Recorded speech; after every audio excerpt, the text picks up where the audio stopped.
Si aprono i cancelli di Villa Contarini Giovanelli Venier nel centro di Vo Vecchio. Il sindaco Giuliano Martini con gli alpini del gruppo di Teolo e i rappresentanti dell'Associazione Combattenti e Reduci fa memoria a poco meno di un anno dallo scoppio della pandemia.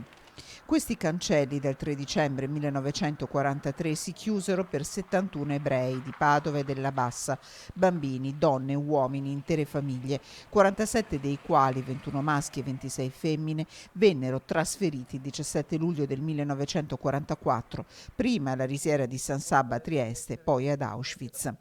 Di lì tornarono solo 3 donne, la più giovane aveva 17 anni. La villa, nella sua altezza, conserva scolpiti gli 8 mesi di prigionia di questi padovani, guardati a vista da carcerieri italiani.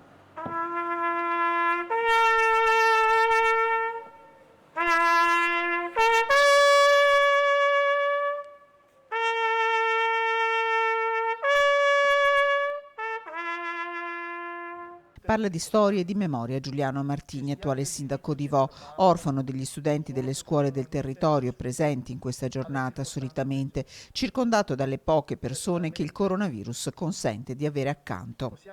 Questa è una villa appunto che si erge alta, che svetta alta qui a Vo Vecchio e che vuole essere un monito per le future generazioni, ma anche un senso di speranza, perché siamo consci che anche durante questa pandemia tutto dipende da noi, dalla nostra volontà, dalla voglia di agire in modo corretto e di reagire a quello che sta succedendo. Ancora una volta possiamo dire che tutto dipende da noi, il nostro futuro dipende da noi. Donne e uomini che ci consegnano una storia di morte perché ognuno di noi possa superare le spaccature e impegnarsi a ricostruire e rinascere dopo questi lunghi mesi di isolamento e dolore.